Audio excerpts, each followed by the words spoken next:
오늘 10번째 시간입니다. 우리 오늘 제목이 삶이 근본적으로 변화되려면 라는 제목입니다.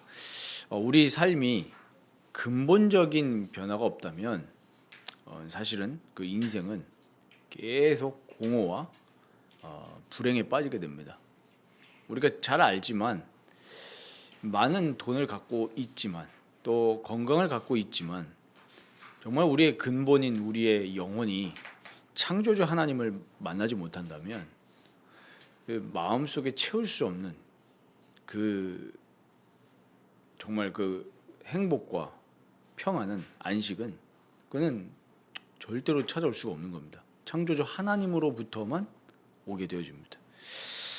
우리가 이 창조주 하나님을 만나지 못하고 하나님과 교제하지 못한다면 또 우리 인생의 목적인 창조주 하나님의 영광을 위해서 살지 못한다면 일평생을 너무나 안타깝게도 껍데기만 가지고 씨름하다가 가는 것입니다.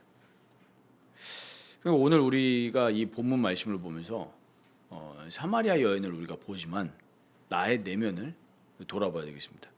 정말 내가 영적인 눈을 뜨고 예수 그리스도를 통해서 하나님을 바라보고 또 하나님과 교제하면서 이 세상을 살아가고 있는가? 그리고 그로 말미암아서 내가 주 안에서 세상과 같은 삶이 아니라 세상과 같은 생각과 관점을 가지고 살아가는 삶이 아니라 변화되어서 거룩한 삶을 살아가고 있는가? 이 부분들을 우리는 점검을 하고 또 돌아봐야 되겠습니다. 오늘 우리 본문은 지난주에 이어서 계속 이 예수님과 사마리아 여인이 대화를 하면서 지금 클라이막스로 지금 이제 가는 장면이에요.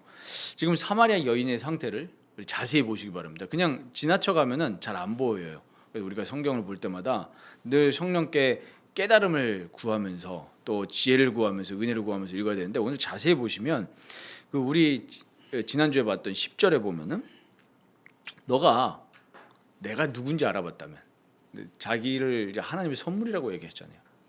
알았더라면 생수를 너에게 줬을 것이다. 이렇게 말씀하시죠. 그 생수는 자기를 가리켜 얘기하시는 거죠. 사마리아 여인이 이제 뭐라고 오늘 대답합니까? 11절에 그 얘기가 나오죠. 주여, 내가 생수를 너에게 줬을 거다. 이렇게 얘기를 하니까 하는 이 답변이에요. 주여, 물 기를 그릇이 없다 지금. 그리고 이 우물은 깊습니다. 깊은데 당신이 어디 가서 생수를 얻겠습니까? 이렇게 얘기하죠. 그리고 더 나아가서 12절에 우리 조상 야곱이 이 우물을 우리에게 주셨고 또 여기서 자기와 자기 아들들과 짐승이 다 마셨는데 당신이 야곱보다 더 크신 분입니까? 이렇게 얘기합니다. 그럼 우리가 이 11절과 12절에 사마리아 여인의 이야기를 보면서 우리는 뭘 느낄 수 있죠? 아직도 영적인 눈을 뜨지 못했습니다. 그러니까 예수님이 우리 인생의 근본이신 생수이신 것을 알아채지 못하고 지금 사마리아 여인의 관점은 지금 어디에 매여 있습니까? 물질적인 틀에 매여 있습니다. 그러니까 지금 사마리아 눈에는 뭐만 보이는 거예요? 육신적인 것만 보이는 거예요. 당연히 물을 담으려면 그릇이 필요하지 않습니까? 그리고 생수를 풀라고 하는데 이 우물이 깊은데 어디서 풉니까? 이게 우리의 상태 같지 않습니까? 모든 인간들의 상태입니다. 어떻게 얘기합니까? 우리가 얼마나 죄인이냐면요. 하나님은 하나님이고 복음은 복음이고 교회는 교회고 영적인 건 영적인 거고 우리의 삶은 현실이지 않냐. 이 얘기를 제일 많이 합니다. 저도 그렇습니다. 이게 죄예요. 예수님은 사마리아 여인 앞에 와서 무슨 얘기 하시는 거예요? 내가 생수다. 나를 만나라. 이렇게까지 얘기를 하시는데도 불구하고 사마리아 여인은 아직도 물질적인 거에 매이는 겁니다. 물 기를 그릇이 없습니다. 뭐예요 지금? 지금 물이 필요해서 왔단 말이에요. 그러니까 우리도 그렇지 않습니까? 내 인생에 돈이 필요합니다. 건강이 필요합니다. 누구에게나 필요한 거 아니겠습니까? 근데 무엇은 구하지 않죠? 하나님의 얼굴은 구하지 않습니다. 진짜 필요한 게 예수님인데 지금 사마리아 여인에게도 진짜 필요한 것이 예수님인데 사마리아 여인은 물질적인 틀에 그 세계관에 묶여 있어서 예수님을 만나지 못했습니다. 앞에 있는데도 불구하고 또 예수님을 보고 뭐라고 얘기합니까? 당신이 야곱보다 더 크십니까? 그러니까 지금 이 야곱이라는 그 인물, 또 우리 그 마태복음 17장에도 이 베드로가 모세, 엘리야 이렇게 얘기한 것을 볼 수 있죠. 그러니까 이 사람들은 굉장히 대단한 사람들입니다. 굉장히 종교적인 상징성이 있고 대단해요. 함부로 얘기할 수도 없어요. 근데 예수님이 그분보다 더 크십니까? 딱 지금 우리의 모습입니다. 진짜 우리 개인에게 필요한 거, 지금 이 사마리아 민족에게 필요한 거 다른 거 아니잖아요. 예수님이 필요한데 예수님을 못 보고 있는 거예요. 우리도 그래요. 진짜 우리 민족에 필요한 게 뭐겠습니까? 복음이 필요하고 예수님이 필요한데 아직도 뭐 하고 있습니까? 영웅 타령하고 있잖아요. 안중근 선생님이 그렇게 중요합니까, 우리에게? 김구 선생님이 우리에게 그렇게 중요합니까? 이순신 장군이 뭐 우리에게 그렇게 중요해요? 우리에게 생명을 주시는 분이에요? 아니잖아요. 지금 유대인들도 거기에 매여 있던 거예요. 모세 대단하단 말이에요. 그러니까 나타나니까 와, 내가 초막 셋을 짓겠다. 인간들의 상태가 이러니까 하나님을 만나지 못하는 겁니다. 우리가 이 모습을 보면서 정말로 우리의 모습과 인간의 상태가 어떠한지를 정말 느껴야 됩니다. 뭘 느껴야 되냐? 우리 인간이 나의 창조주요 나의 구세주이신 예수님을 알아보지도 못하고 필요함을 느끼지도 못하는 그 비참한 상태라는 것을 우리는 느껴야 됩니다. 생각해 보십시오. 한번 이게 칠판은 없으니까 저는 칠판을 불태워야 된다고 생각하는 사람이기 때문에 칠판 없지만 한번 상상을 해보면서 보십시오. 그리면 좋겠지만 이 원이 이렇게 있다고 생각해 보십시오. 가장 안에 핵이 있습니다. 핵, 코어. 그리고 그 위에 종교라는 껍데기, 또 도덕이라는 또 껍데기가 있습니다. 그리고 그 위에 윤리라는 껍데기가 있습니다. 그리고 그 위에는 문화, 의식주라는 껍데기가 있습니다. 근데 대부분 사람들이 우리 그 핵, 코어, 우리의 심령을 못 들어가고 겉에 거 보이는 것만으로 가지고 일생을 살다가 죽습니다. 그 문화는 계속 바뀌죠. 윤리도 계속 바뀝니다. 시대 따라 다르고 문화 따라 다릅니다. 지역 따라 달라요. 그런데 절대적인 건 있죠. 도덕이라는 건 있습니다. 하나님 창조하신 도덕. 하나님 우리에게 주신 도덕은 있죠. 도덕의 핵심은 뭐냐면 그러니까 하나님 사랑이 인간 사랑입니다. 우리 인간의 가장 핵심이 되는. 그런데 그 핵심까지 들어가지 못하고 사람들이 문화, 의식주, 윤리에서 매여 있는 거예요. 지금 이 예수 그리스도의 제자들도 윤리에 묶여가지고 사마리아 안 가잖아요.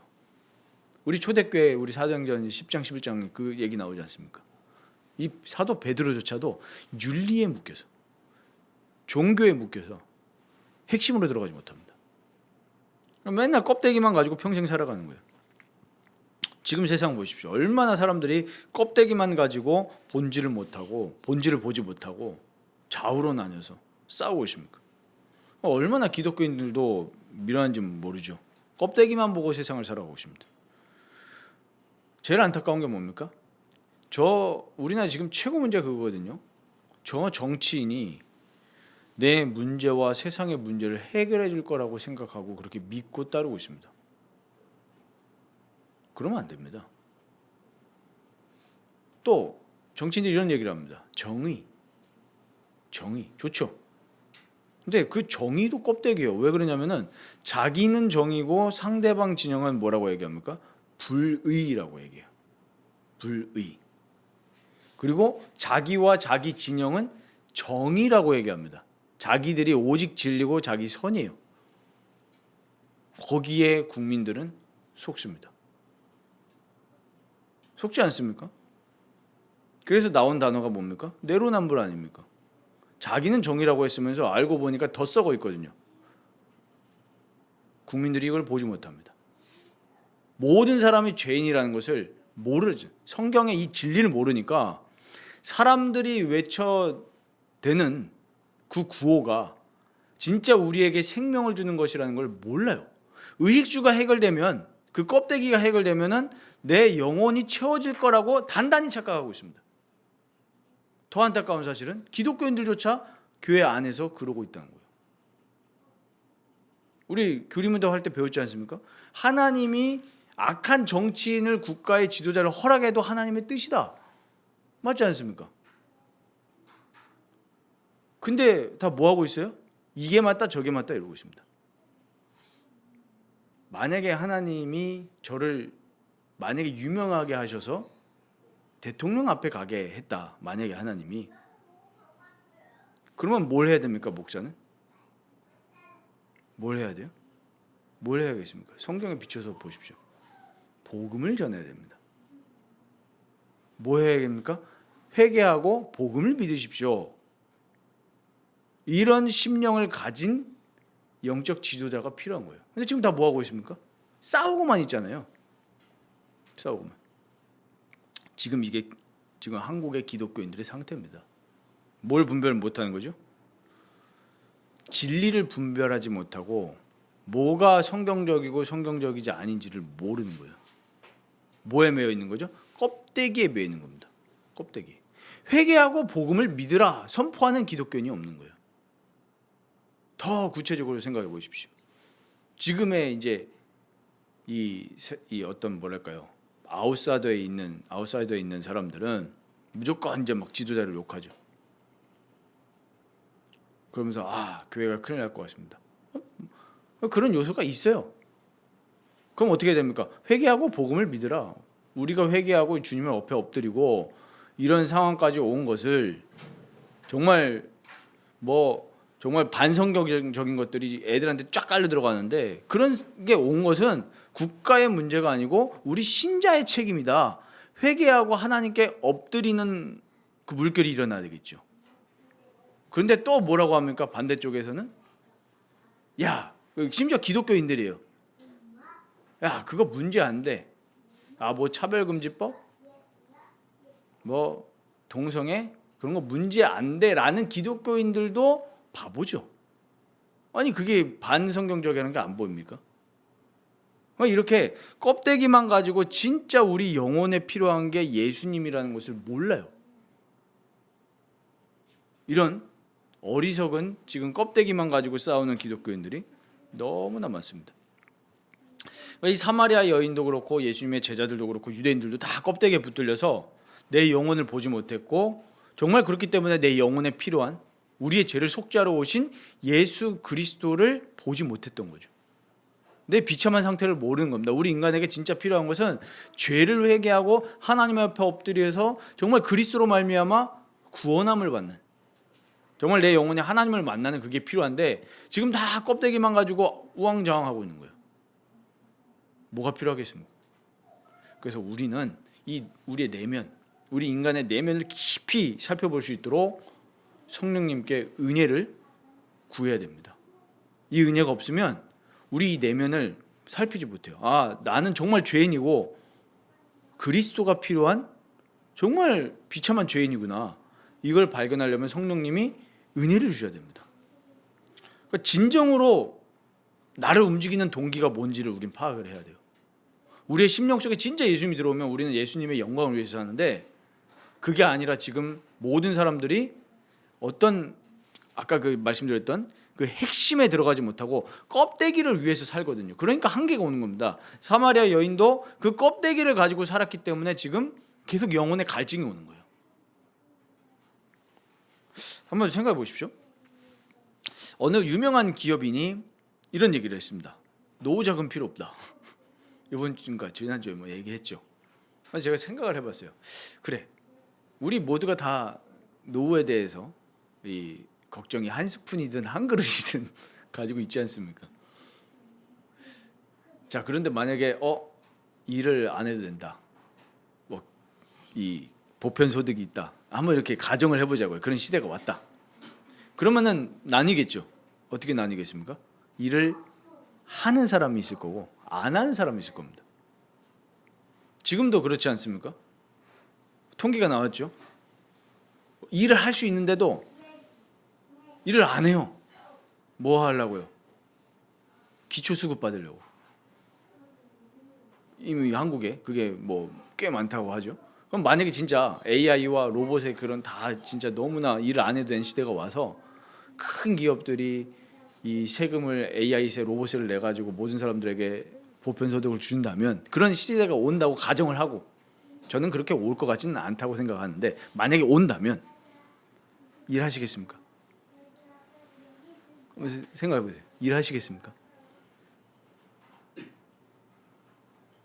그러면 여기서 뭐가 딱 나옵니까? 인간의 죄성이 드러나기 시작합니다.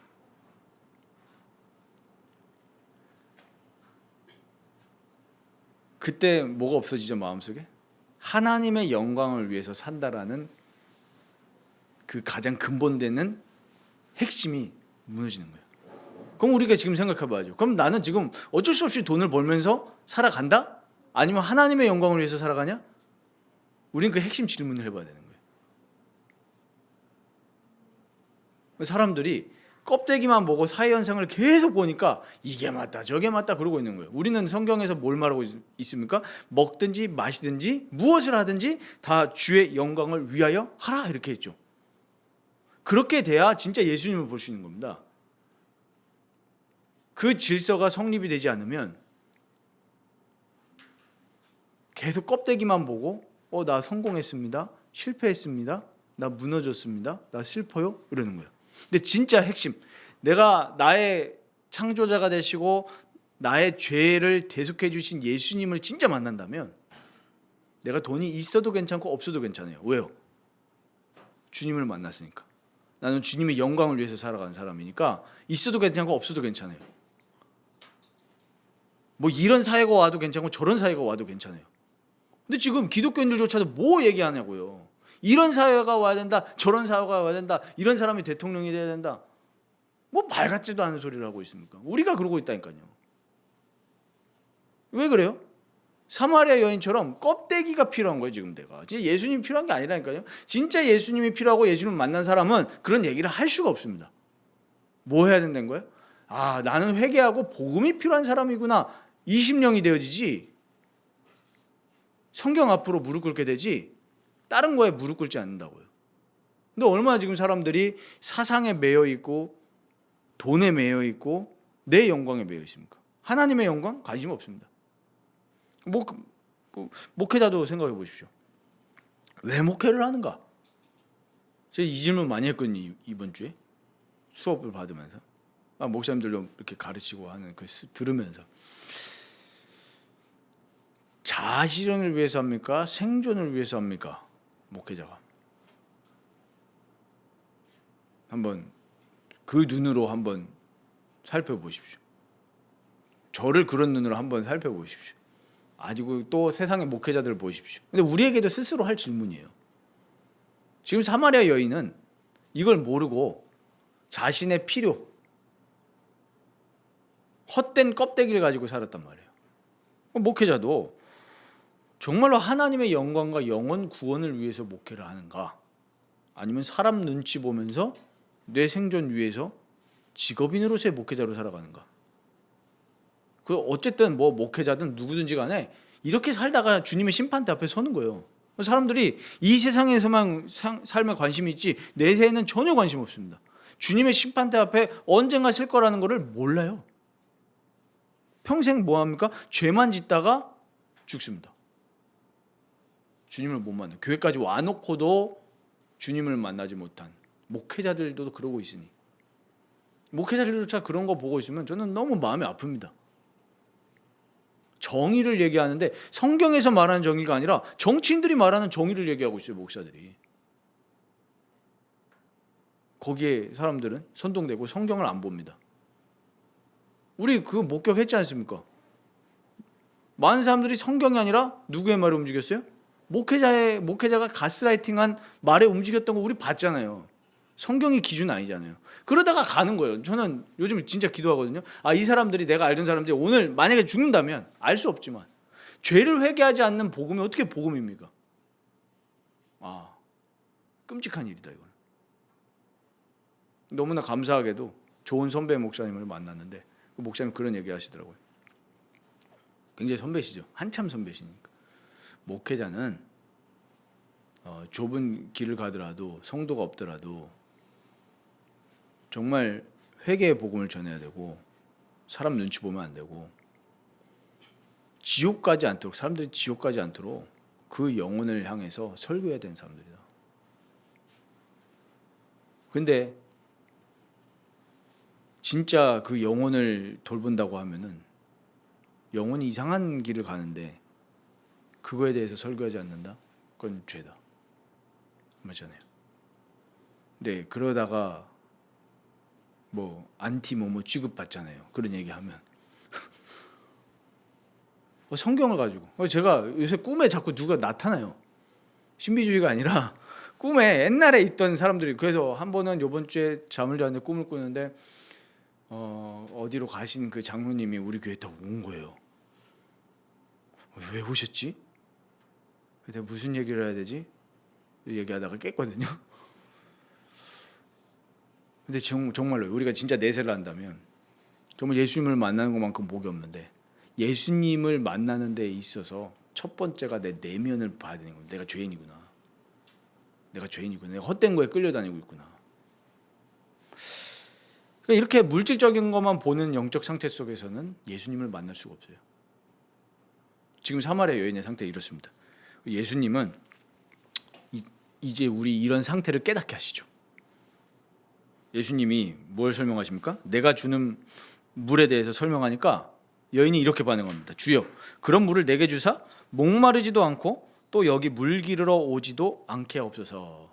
자, 이 상태는 어떤 상태 같습니까? 눈이 뜨인 상태 같습니까? 안 뜨인 상태 같습니까? 안 뜨인 상태예요, 아직도. 왜 그렇습니까? 예수님이 영원히 목마르지 않는 물을 주시면 이제 힘들어서 그 땡볕에 여기 우물에 안 와도 되잖아요. 아직까지 그런 상태인 겁니다.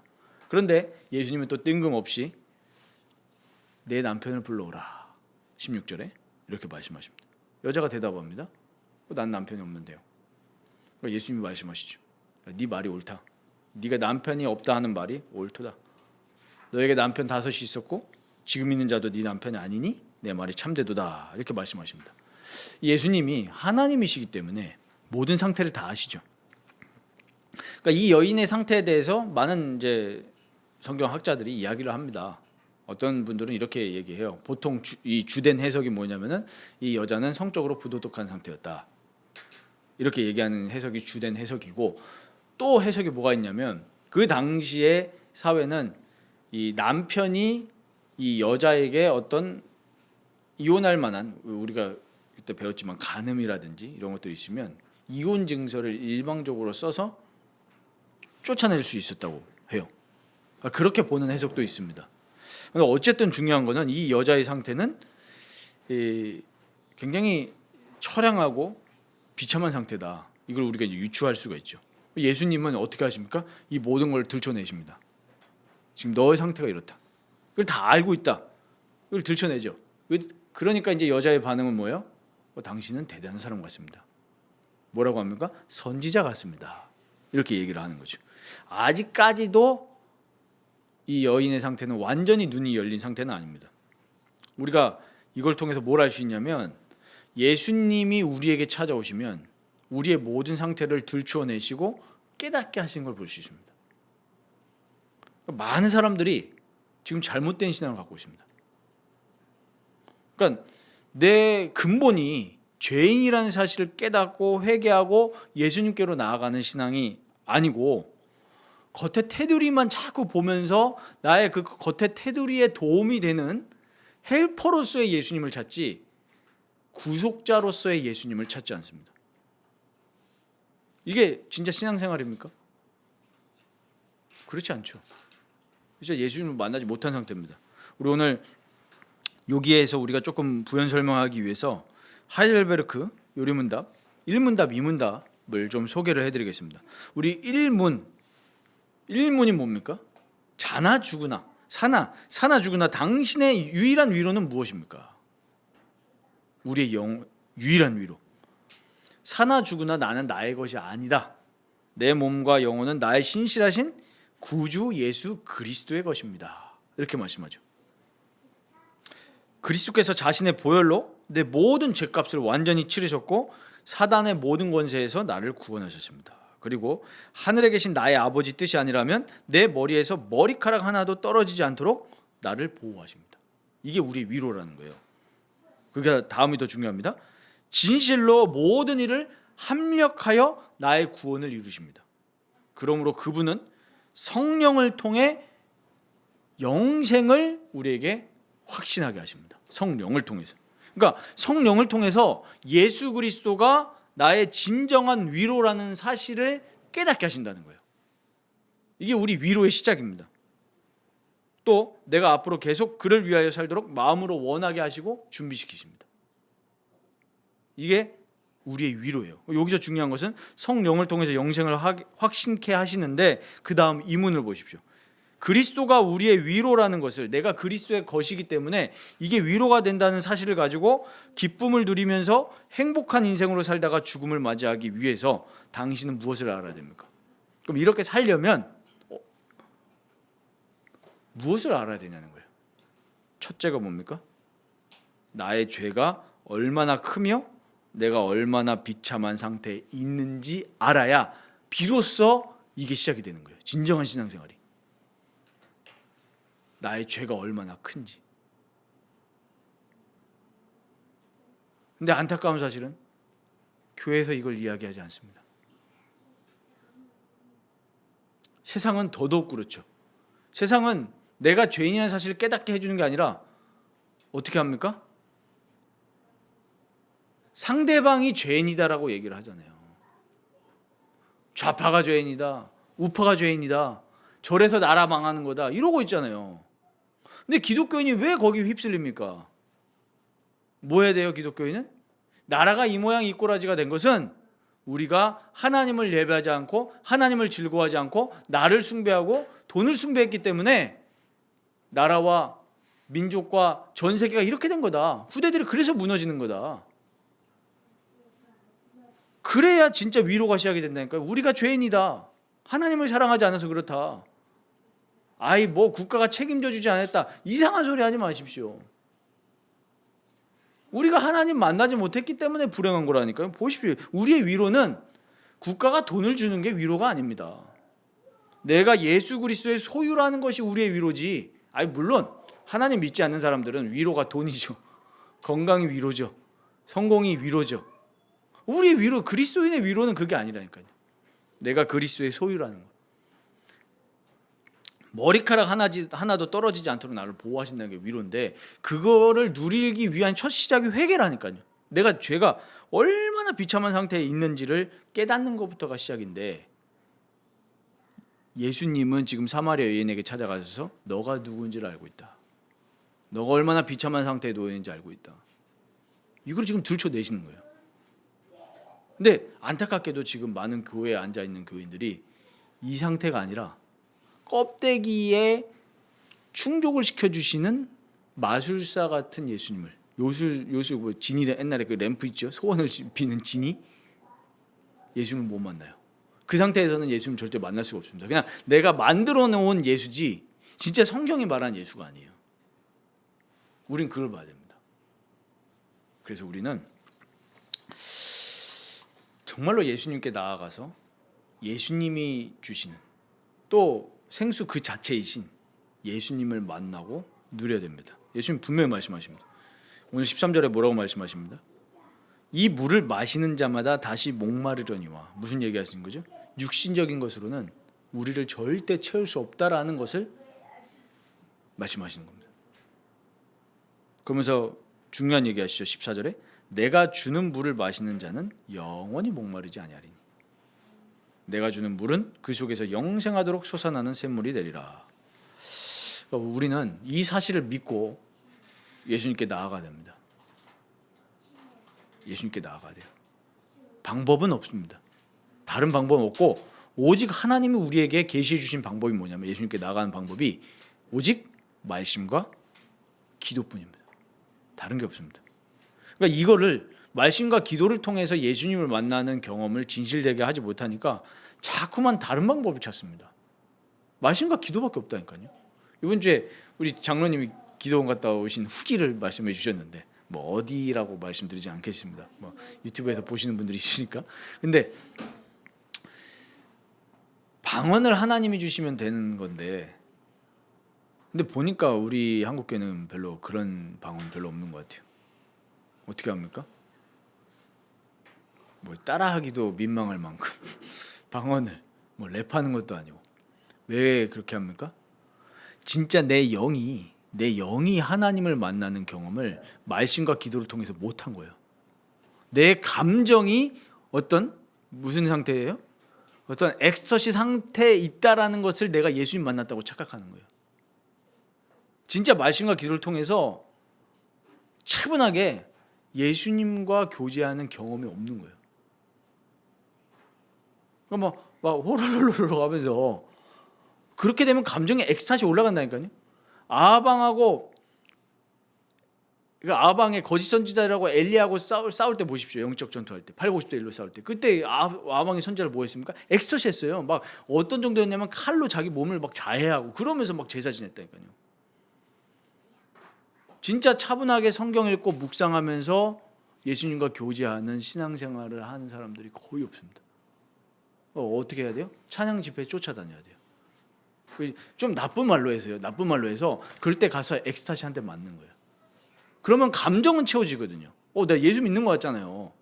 근데 실제로 가장 중요한 바로 이 하나님이신 말씀이신 이 예수 그리스도를 말씀을 통해서 묵상하고 성경을 읽고 내 심령이 변화되어지고 내 깊은 곳이 채워지면서 거룩으로 가는 그 경험이 없습니다. 안타깝게도 그거를 또 어떤 분들은 교회 봉사로 채우려고 하고, 아니 봉사 활동하면 우리 감정 채워집니까? 안 채워집니까? 채워진다니까요. 남을 도우면 그것도 나름대로의 엑스터시예요. 나쁜 말로. 내가 남을 도울 수 있는 사람이구나. 전도해요? 전도할 때도 나름대로 뭔가 채워지죠. 근데 진짜 예수님을 만나는 경험은 없는 겁니다. 뭐 특이한 방법으로 하나님 하실 때도 있지만 하나님은 말씀과 기도를 통해서 우리의 심령을 변화시키시고 온전한 길로 인도하십니다. 그러니까 이때 정상적으로 이게 우리가 온전한 방법으로 하나님의 말씀과 기도를 묵상했다면 첫 번째 나오는 이 반응이 뭐냐면 바로 회개입니다. 죄를 회개하게 돼요. 죄를 회개하게 되고 엎드리게 하셔가지고 주님만 사랑하고 주님만 묵상하는 방향으로 이끌어 가시죠. 이게 올바른 열매입니다. 그리고 건전한 교회 생활을 하게 되어지죠. 그래서 우리가 간구해야 될 것이 바로 성령의 역사입니다. 그리스도의 영이신 성령이 생수이신 예수님을 만나고 누릴 수 있도록 우리를 말씀과 기도로 이끌어 가세요. 우리의 이 노력과 열심으로는 절대로 말씀 앞에 설 수 없습니다. 저도 그래요. 많이 말씀드리지만 하나님의 은혜가 아니면 저도 그냥 세상 친구들처럼 그냥 넷플릭스 보고 유튜브 보고 그게 더 편할 거예요. 성령의 역사를 구해야 됩니다. 고린도전서 2장 10절에 뭐라고 말씀하십니까? 오직 하나님이 성령으로 이것을 우리에게 보이셨으니 성령은 모든 것 곧 하나님의 깊은 것까지 통달하시니라. 이렇게 예수님을 만나게 하시는 게 바로 성령님입니다. 그래서 기도하십시오. 하나님, 우리 라이프 교회 위에 회개하고 복음을 믿게 하는 성령의 역사가 가득 넘치게 하옵소서. 그리해서 이 회개의 복음이 필요한, 구원을 주는 복음이 필요한 자들을 보내시옵소서. 왜 교회당이 채워지기를 원하십니까? 좀 사람 많아지면 기분 좋으니까요. 커뮤니티가 되니까요. 그런 사람들이 한국교회 대부분입니다. 정말 우리가 하나님의 영광을 위해서, 죽어가는 영혼들의 구원을 위해서 기도해야 될 줄 믿습니다. 성령님이 임재하여 주옵소서. 또 이어서 2장 12절에는 뭐라고 합니까? 우리가 세상의 영을 받지 아니하고 오직 하나님으로부터 온 영을 받았으니 이는 우리로 하여금 하나님께서 우리에게 은혜로 주신 것들을 알게 하려 하심이라. 성령께서는, 그리스도의 영이신 성령께서는 우리에게 은혜로 주신 것들, 그리스도 안에서 주어지는 것들, 또 그리스도로 만나는 것, 이것들을 알게 하시고 가능하게 하십니다. 그래서 우리는 성령께 의지해서 말씀 앞에 서야 됩니다. 말씀 묵상하고 경건의 시간을 자꾸 가져야 됩니다. 이 말씀 묵상 경건의 시간이 없다면 사실 말의 지도를 펼치지 않는 게 더 나을 수도 있어요. 우리는 말만 하면 죄 짓고 생각만 하면 죄 짓거든요. 지난주 암송한 구절이 그거 아닙니까? 베드로전서 2장 1절이죠. 그 내용이잖아요. 뭐라고 합니까? 제가 아이들한테 툭 치면 물어보거든요. 지나가면서 화장실 갈 때도 그러므로 물어봅니다.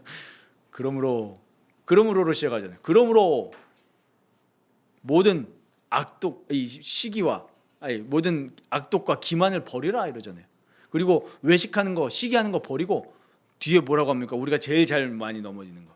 모든 비방하는 말을 버리고 이렇게 얘기합니다. 그러면서 뭐 하라고 하십니까? 갓난 아기 같이 순전하고 신령한 젖을 사모해라. 이는 이 너희로 하여금 그로 말미암아 구원에 이르도록 하려 함이라. 하나님의 말씀을 사모하지 않는 사람은 앞에 그것만 하는 거예요. 시기, 악독, 외식, 모든 비방하는 말 맨날 뒷담화하는 거 한국 사람들 제일 잘하는 거 아닙니까? 그거는 우리를 구원에 이르도록 잘하지 못하게 한다는 거예요. 그럼 이 말씀이 우리에게는 해당이 안 됩니까? 해당되잖아요. 그래서 말씀 묵상하는 삶으로 하루로 시작을 해야 됩니다. 근데 많은 사람들이 하루를 시작하는데 하나님 말씀보다 뭘로 시작하죠? 뉴스, 유튜브 이런 걸로 시작합니다. 그 뉴스가 내 캐논이 되잖아요. 뉴스에서는 뭐 말합니까? 이 채널에서는 저쪽 진영에 유리하게 말하고 이 채널에서는 저쪽 채널에 진영에 유리하게 말하잖아요. 우리가 그래야 되겠습니까? 우리에게 필요한 것은 죄를 회개하고 그리스도를 믿는 이 복음이 증거돼야 되는 것이 우리 민족의 시급한 기도 제목이다. 이렇게 돼야 되는데 기독교인들도 뭐 하고 있어요?